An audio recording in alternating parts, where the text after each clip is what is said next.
as a teen, Norman Butch Johnson, I hate it. goes Already by hate Butch, which is a ridiculous name, moved with his family from California to Alaska in the late 1960s. It was the 60s. Mm-hmm. They moved to Kiana, a small Inupiaq Eskimo village that was home to just 300 residents. Mm-hmm. Kiana is situated 30 miles north of the Arctic Circle, which kind of north? Wouldn't you be going back south? Well, that's what I thought. Wait a minute. I'm very glad I'm not alone with that because that like blew my mind. And then Very I was like, shocking. I was like, I don't think that that's possible. And so I looked into it. They would know. Thank God. And basically the Arctic Circle is a line. Mm-hmm. It's like the border of where the Arctic starts. It's not the whole area within the circle. Oh. So it's the circumference. Mm-hmm. Correct. So you can, when you get to the nipple of the Arctic Circle, you're north of the Arctic Pole. Circle. That's the North Pole. Right. Okay. So this is the start of the areola. Got it. All right. So they live within that areola. Yeah. Got it. Yikes. Okay. So yeah, but I'm glad I wasn't the only one to be like, that's not possible. Mm-hmm.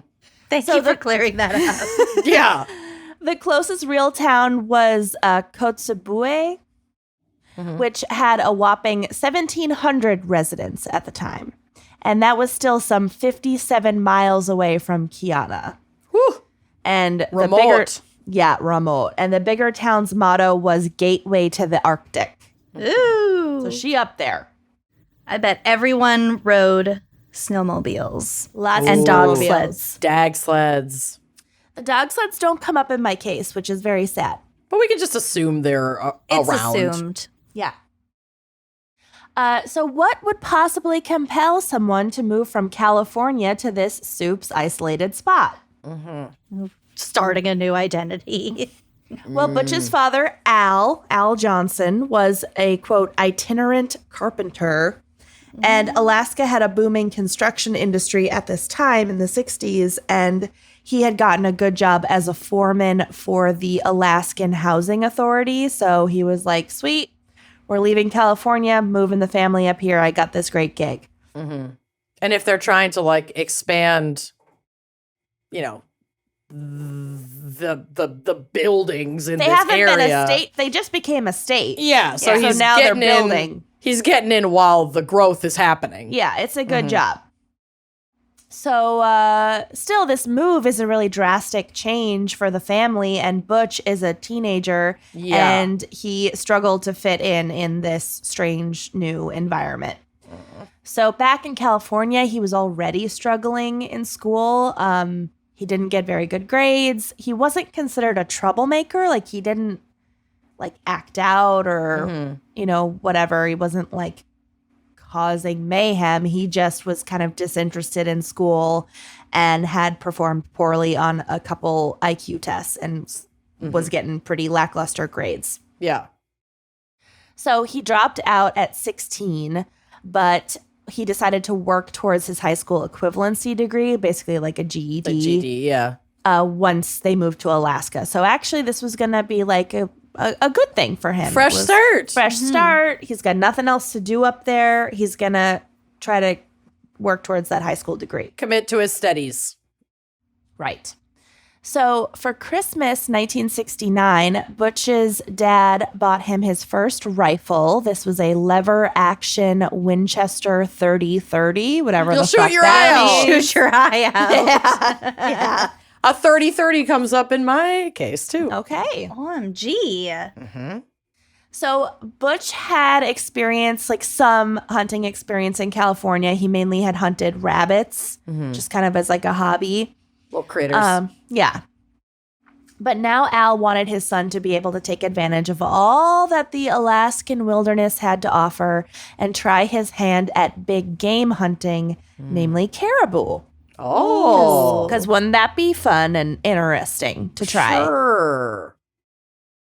So he gets this rifle for Christmas from his dad, And then 1 month later, Butch is sent off on a big hunting expedition. This is part of his gift from his dad, along with 3 local Inupiaq men, Freddie Jackson, Oscar Henry, and Clarence Arnold, who would serve as guides for the expedition because they were local to the area and actually knew what the fuck they were doing. Yeah. Sure. You can't just decide you're going to go hunt caribou. No. Because you got a new gun. Yeah. No.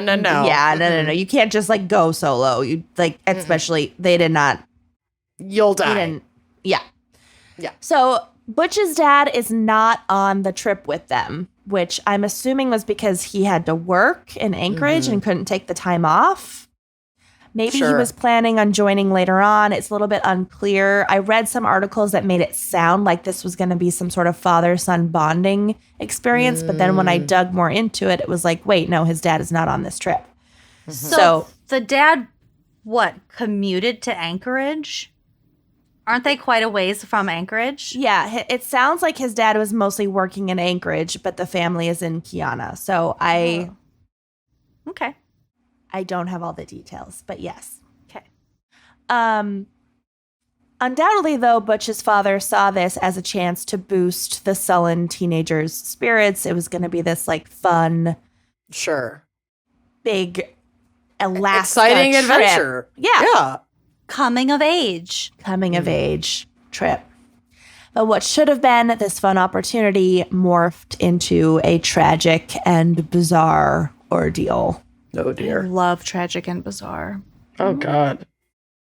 So on January 25th, 1970, a hired pilot flying a local doctor who was on a wolf hunting trip spotted a man standing in the middle of the frozen tundra below, waving his hands over his head in distress. Oh, scary. Well, actually, at first, the man on the tundra wasn't moving, and the pilot Maybe and the noticed doctor... plane and... Yeah, exactly. The pilot and the doctor almost shot at him because they were hunting wolves, and they just saw this dark speck, and they thought it must be a wolf. Oh, God. Okay. Can you imagine? Good thing he waved. Well, Jesus. yeah. So then they almost shot him thinking he was a wolf, and then he saw the plane, and then he started waving his arms, and then they were like, "Oh shit, it's a person." Yeah. Like, what is someone doing there? So it was Butch Johnson. He was quite literally in the middle of nowhere. Alone? Alone. Ooh. Miles from any sign of civilization. Oh, God. Don't forget, it's January. Yeah, it's not just winter. It's like brutal winter. It's Dang. January in the Arctic. Yeah. The sun is only out for maybe 4 to 5 hours per day this time of year. It was 50 below zero. Jesus. Sounds like Minneapolis, am I right? Right? Blustery. So blustery. With a, quote, dense ice fog in low-lying areas. I'm good. Love an ice fog. I'll stay in the cabin. An Thanks. ice fog. Jesus. I can't. So the pilot, a man named Harold Lai, made an emergency landing, and then he and the doctor, Dr. Ray Lang, no relation, As far as you know. as far as I know, helped Butch get into the small plane. They noticed immediately that the boy's clothes were spattered with blood. Oh, God. Uh-oh. He clambered in, and then he told them a haunting tale. Oh, no. Oh, God. Butch recounted how the night before, a stranger had come into their hunting camp and murdered all 3 Inupiaq men. Like all of the guides that he was with. Weird. Okay. This is Kenyon and I always do this thing where we don't cover the same case, but they have creepy connections, and I'm feeling it right now. Somehow, the unarmed Butch had managed to escape and had been running all night, terrified that the killer was still following him. And he was just hoping to make it across the tundra alone all the way back to Kiana for help. Doesn't add up. Also, even if you're in a plane, don't pick up hitchhikers. Pick up this hitchhiker. As soon as the 19-year-old finished telling his story, he passed out, utterly exhausted. So now he is sound sound asleep in the back of this plane. Harold, the pilot, flew back towards Kiana, but he and Dr. Lang were uneasy. Clearly something horrible had happened because this kid is out alone, covered in blood, whatever. And yet, there was something about Butch's story that didn't ring true to either of them. He's a catfish. How It ain't far? right. How far from Kiana were they? I don't know. Okay. But they had... It was definitely less than a day's snowmobile ride because they had left and gone out to the hunting camp on snowmobiles the day before. Okay. So it wasn't like hundreds of miles. No, but still would have been quite a trek. walk. Yeah. But not impossible, I guess. I don't know. Clearly not, because he did it. Well, he didn't make it all the way back. Well, not but all the way back, but it he was wouldn't. It's in not the like process. it's not like he was like, I just have to cross Siberia. You know, Sure. like it was feasible, I guess. So Harold, the pilot, and the doctor are like, this is sketch. This is really sketch. And so Harold even surreptitiously grabbed his hatchet from his cargo part of the plane, like from his like emergency kit, and kept it next to him while he flew back, just in case he needed like a weapon Cool. on Listen board to the plane. your gut. So when they get back to town, they drop off Butch to get checked out by a nurse and rest. And then they immediately notify the state trooper, a man named Bob Boatwright, which is like such a great name for a state trooper. Yeah, in Alaska. Yeah. Bob Boatwright. That guy needs to man a lighthouse. I Yep. would trust Bob Boatwright with my life. Me too. I know nothing else about him. So You don't that need same to. day, the pilot, Harold, flies back towards the hunting camp like that Butch had described where it was. And from the plane, he sees the body of one man lying dead outside of a tent in the snow. And this was a chilling confirmation that, at the very least, the boy wasn't making the whole thing up. And Right, hadn't just someone was dead. there was a hunting camp, and someone was dead there. Some shit had gone down. But by this point, it's almost dark, and it's not safe for the pilot to land, so he turns around and flies back to Kiana. The next day, Bob Boatwright, my real father, and Coates... I am claiming it. He is my real call father. you Kenyon Boatwright. Canyon Boatwright.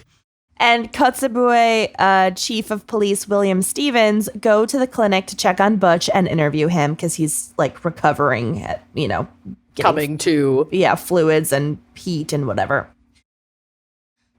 Then at daybreak, they fly to the hunting camp to investigate. So I picture Butch at the chalet post fiasco with his hot chocolate with his and his cocoa. ruddy His cocoa. cheeks and his hat, his cute outfit, his braids, Yep. his braids, God his bless Fair him. Isle sweater. cable knit. Good for him. He's lots earned of it. toggles.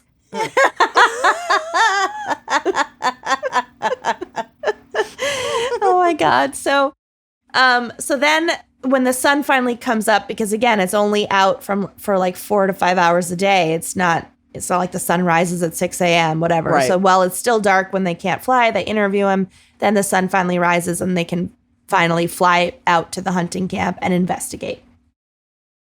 So the crime scene is gruesome and chaotic. First off, it's a fucking hunting camp. So there are gear and rifles and Million shell weapons. casings and weapons and knives for gutting the animal. Like, there's shit everywhere. Oops, all murder weapons. Yeah, there's blood. Some of it's animal, some of it's human. Jeez, clean up. Not to mention several gutted caribou all strung up around the place. Still, a pretty clear picture of the crime began to coalesce for the investigators. 43-year-old Freddie Jackson was lying face down in front of the tent. He was the one that the pilot had seen from the air. Okay. He'd been shot multiple times first, as the blood trail indicated, inside the tent. And then as he stumbled outside, he was shot at least 2 more times. And was he a guide? Because he's considerably older than Butch. All of the 3 victims are Inupiaq men and the guides. The guides. Okay. So it was 3 guides and only Butch? Yeah. Interesting. Okay. And then possibly this stranger. Butch, the 16-year-old. Yeah. I just figured 19, maybe there would be other young men on this trip with these guides, but it's just him. Okay. Clarence Arnold, 39, was face down on the floor inside the tent. 64-year-old Oscar Henry Sr.'s body was in the back of the tent. In addition to being shot, he had been hit in the head several times with a heavy object. Ooh. There were bullet holes going through the tent and footprints going all the way around it, which indicated that the shooter had basically circled the outside of the tent while shooting into it. Oh, that's terrifying. Yeah. And then when Freddie Jackson emerged wounded, the shooter shot him again until he went down. And then I guess, and the investigators, I think, determined that the killer then entered the tent to make sure that the other men were dead after Freddie Jackson wasn't dead, clearly.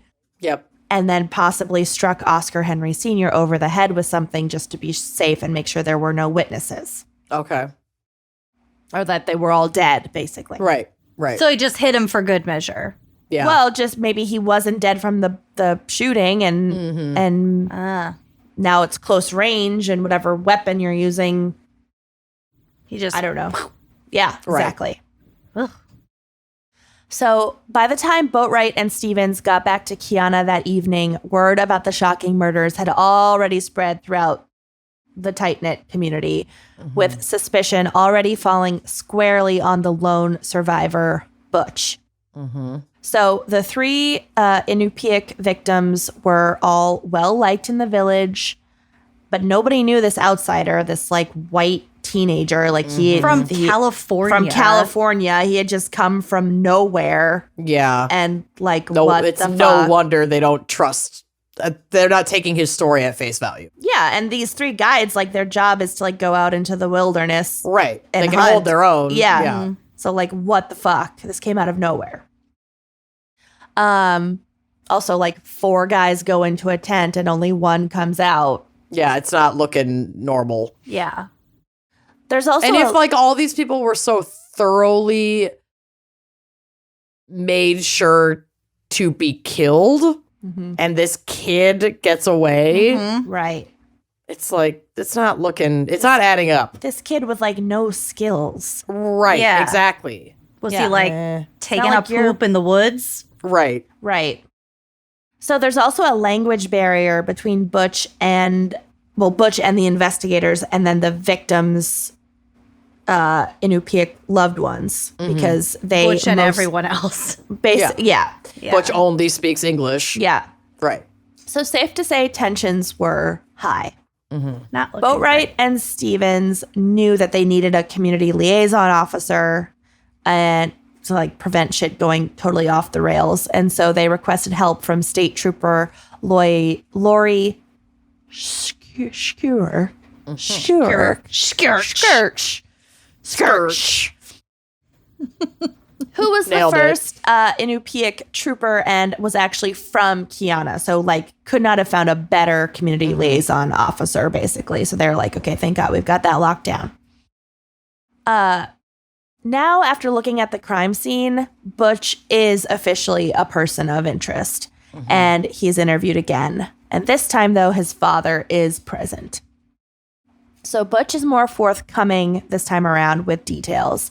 He says that on January 23rd, he left Kiana on a snowmobile with Freddie Jackson. So Freddie's driving and he's literally just holding on to him.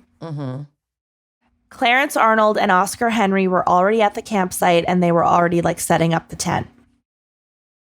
The following morning, the hunters saw a group of caribou and they sped towards them in the snowmobiles. And Butch is again riding on the back of Freddie's sled, just holding on. But in this chase to get to the caribou, Butch fell off the snowmobile. Oh, dear. Okay.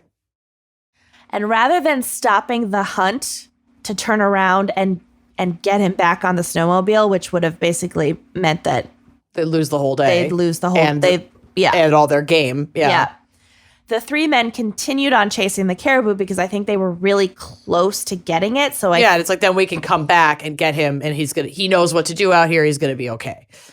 Or like, just that's like kinda hang protocol. tight. Like you just like wait there. We'll be right back. Right. We don't want to lose the kill to get. Can't really blame them. Right. Well, that was probably, they've clearly Protocol. hunted together before. That was probably their protocol. But he didn't necessarily know that. Okay. So, like I said, I'm assuming they plan to pick him back up after the successful kill, but also he didn't necessarily know that that was their intention. In his mind, he's a 19-year-old and he falls off the snowmobile, so he's embarrassed. And the language barrier. Okay. And then they fucking don't stop. Come back. Mm-hmm. Or don't stop, Yeah. And he's just like out on the tundra. Freaking out. Yeah. So he ended up walking in the direction that they'd sped off in.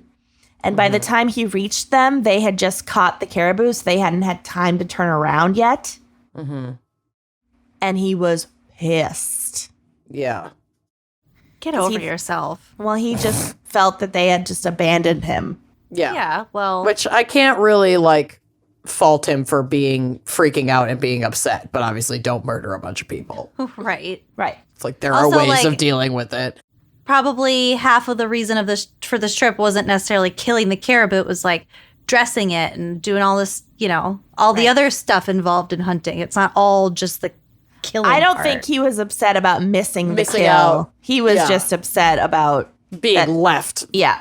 And was That's what I embarrassed. imagine. Yeah. But according to Butch, he eventually cooled off. They all have dinner. And then another Inupiaq man, a different Clarence, this guy. So there's one Clarence Arnold is one of the victims. But briefly, another guy comes, and his name is Clarence Wood. Mm-hmm. And he joins them for dinner, but then he doesn't stay at the campsite. He leaves. And then the original group go to bed. But then Butch repeats the story about someone pulling up on a snowmobile and shooting, and he claimed that he was still in the tent when the first shots were fired, but he managed to escape and hid in some nearby bushes. Mm-hmm. And he said that the killer was a total stranger. It wasn't Clarence Wood, and even though it was a stranger, he said he would be able to identify him, even though he was running for his life outside of the tent and hiding in bushes, and it was nighttime. And it was dark. And he doesn't know anybody else anyway. Right. Yep. But he was like, yeah, I could identify him. Mm-hmm. Well, I sure hope you liked that clip. If you did like that clip, make sure you are subscribing to our YouTube channel, leaving us a nice review, and joining us on Patreon for even more video content, audio content, salacious content all around. Come join us. Treat yourself.